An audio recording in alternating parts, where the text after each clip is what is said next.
Welcome back my YouTube channel पर नए हैं तो चैनल सब्सक्राइब कर दीजिए और लाइक कमेंट जरूर करें। 2-3 बीत चुके थे उस दिन के बाद ना अधिकांश सानिया से मिला और ना अधीरा से। वक्त बीत रहा था और वो दिन भी आ गया जब इंटरव्यू का रिजल्ट आना था। सानिया का कॉलेज। सानिया और उसके दोस्त कैंटीन में बैठे थे कि तभी तरुण भागते हुए उनके पास आया। वो हौंफते हुए उनके पास रुकता है। तरुण को ऐसे देखकर सब लोग हैरान हो जाते हैं और एक दूसरे की शक्ल देखने लगते हैं। क्या हुआ साले, तू तो ऐसे भागते हुए आ रहा है जैसे तेरी गर्लफ्रेंड भाग गई हो, वीर हंसते हुए बोला। वीर की बात सुनकर तरुण उसे घूरते हुए देखता है और दांत पीसते हुए बोला, जले पर नमक छिड़कना नहीं भूलता है ना तू। अरे महान तरुण बाबा, अगर ऐसा नहीं है तो तू भागते हुए क्यों आ रहा है, जय हंसते हुए बोला। जरूर कोई कांड किया होगा इसने, तनु मैगी खाते हुए बोली। तनु की बात सुनकर तरुण उसको घूरते हुए बोला, तुझे क्या लगता है मेरे माँ बाप ने मुझे कांड करने के लिए ही पैदा किया है। तनु अपनी आंखें घुमाती हुई बोली, और कोई चीज करने के लिए दिमाग चाहिए होता है, जो तेरे पास है ना, बस कांड करने के लिए दिमाग नहीं लगता है। तरुण का चेहरा गुस्से से लाल हो जाता है और वो तनु को घूरते हुए बोलता है, तुम्हारी हिम्मत कैसे हुई मुझे ऐसे बोलने की। तुम्हारे लिए यही अच्छा है कि तुम अपने मैगी में ही मगन रहो। सानिया तरुण को शांत करने की कोशिश करती है और बोलती है, अरे अरे क्या हुआ, क्यों लड़ रहे हो। तरुण गहरी सांस लेते हुए बोलता है, यारो मैं तुम्हें बताता हूँ कि मैं क्यों भागते हुए आया हूँ। मैंने अभी अभी एक बड़ा काम कर दिया है। वीर उत्सुकता से पूछता है, क्या काम किया है तूने, कोई बड़ा कांड तो नहीं किया है ना। तरुण मुस्कराते हुए बोलता है, यार तुमने मुझे समझकर क्या रखा है, मैंने कोई कांड नहीं किया है, लेकिन मैंने स्कूल की फुटबॉल टीम में अपनी जगह पक्की कर ली है। सब लोग तरुण की उपलब्धि पर खुश होते हैं और उसे बधाई देते हैं। तनु भी मुस्कराते हुए बोलती है, वाह तरुण तुमने तो कमाल कर दिया, हमें तुम पर गर्व है। तरुण तनु को मुस्कराते हुए देखता है और बोलता है, धन्यवाद दोस्तों, मैंने यह अपने दम पर किया है। वो लोग बातें कर ही रहे थे कि तभी उनके फोन पर मैसेज आता है। सब लोग अपने अपने फोन को देखने लगते हैं।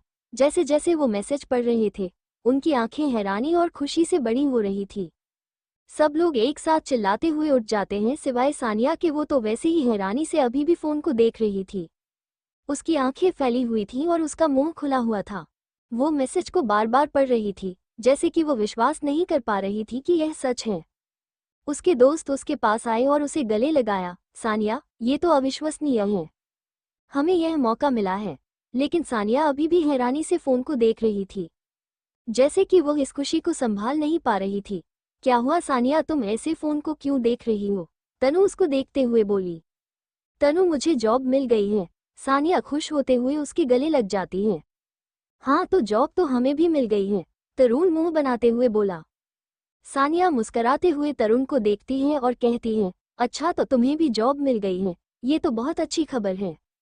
वो फिर तनु से पूछती है, तो तनु तुम्हारी जॉब कैसी है, किस कंपनी में है। तनु खुश होते हुए कहती है, मैं डब्ल्यू की कंपनी में जॉब करने जा रही हूँ। और तुम्हारी जॉब कैसी है सानिया।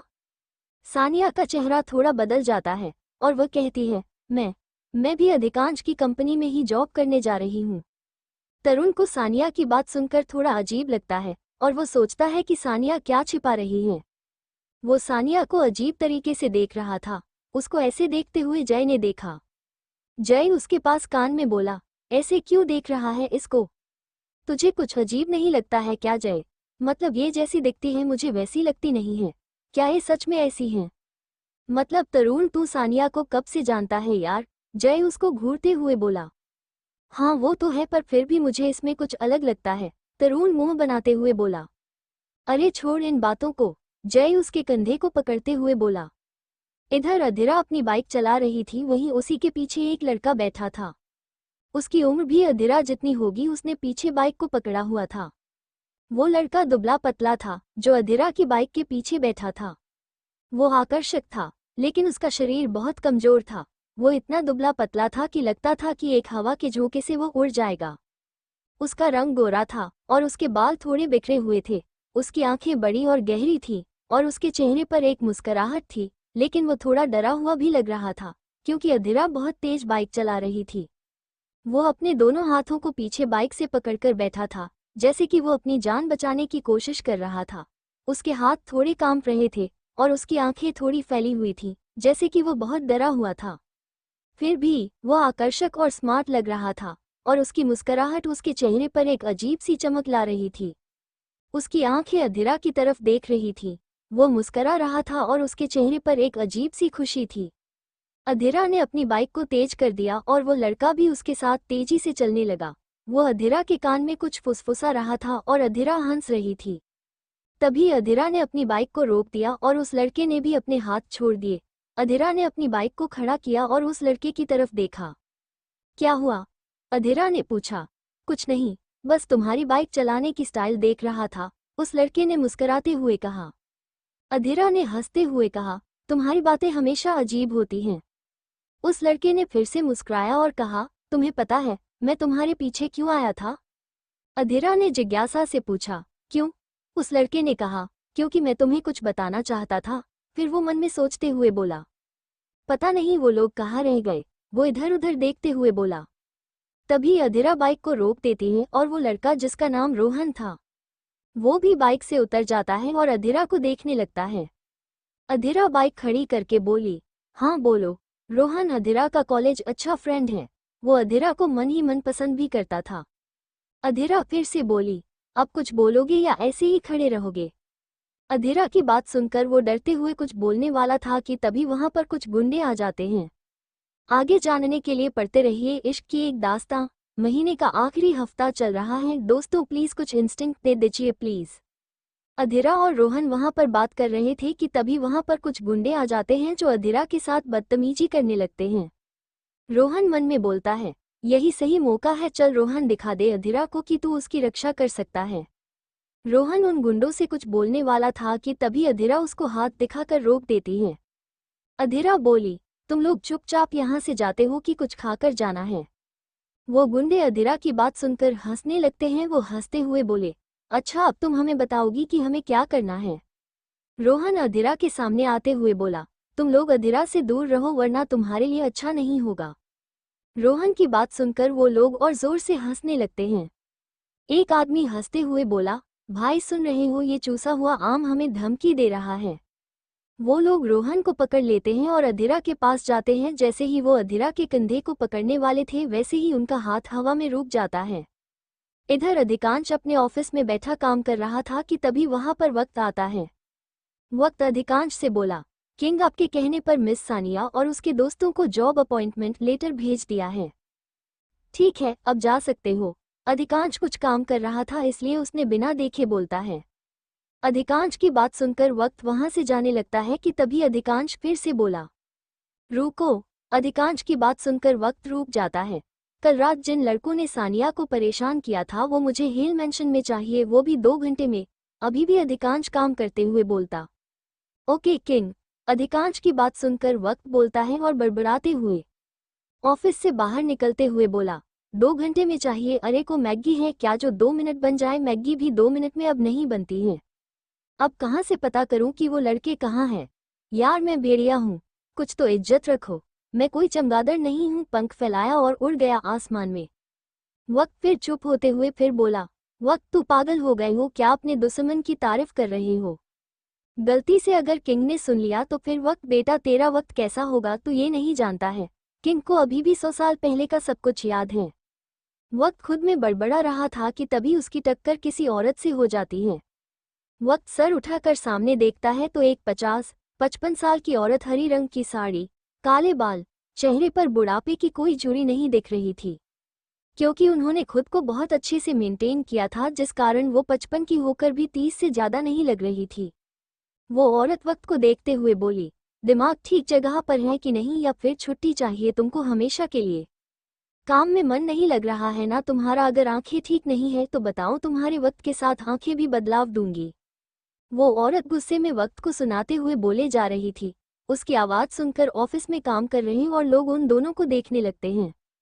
वक्त को ऐसे डांट खाते देखकर किसी को अच्छा नहीं लग रहा था, पर वो लोग कुछ बोल भी नहीं सकते थे। वो औरत वक्त को बातें सुनाकर आगे चली जाती है। वही वक्त का मूड अब बहुत खराब हो गया था। उसने देखा कि सब लोग उसे ही देख रहे थे तो वो चिल्लाते हुए बोला, क्या देख रही हो? कोई सर्कस हो रहा है क्या, या मैं जोकर दिख रहा हूँ?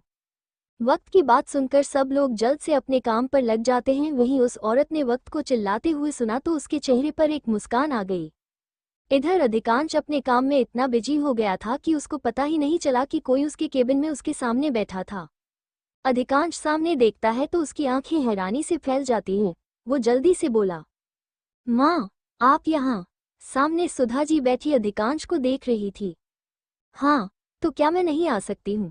सुधा जी उसको घूरते हुए बोली। मैंने ऐसा तो नहीं कहा। अधिकांश फिर से अपना काम करते हुए बोला। तू मेरा फोन क्यों नहीं उठाता है? वक्त नहीं मिलता है। हाँ, जानती हूँ। इस समय तुम्हें क्यों वक्त नहीं मिल रहा है? कौन है वो लड़की? सुधा जी की बात सुनकर अधिकांश एक बार तो हैरान हो जाता है, पर फिर भी वो अपने चेहरे पर कोई भाव न लाते हुए बोला। कौन लड़की? किसकी बात कर रही हैं आप? अधिकांश, तुम भूल रही हो कि अगर तुम अधिकांश सिंह शेखावत हो तो मैं अधिकांश सिंह शेखावत की माँ सुधा सिंह शेखावत हूँ। अगर तुम वुल्फ किंग हो तो मैं भी वुल्फ किंग की माँ हूँ, मैं भी रानी हूँ, समझे? अधिकांश को समझ आ गया था कि उसके ऊपर नजर रखी जा रही है। वो समझ गया था कि उसकी माँ को सब कुछ पता चल गया है। फिर भी वो वैसे ही बिना अपने चेहरे के भाव ना जताते हुए बोला, माँ, आपको जो समझना है आप समझ सकती हैं। अधिकांश, तुम वो श्राप भूल गए हो। तुम्हें पता है ना कि वो श्राप हमारे खानदान में कब से चलता आ रहा है।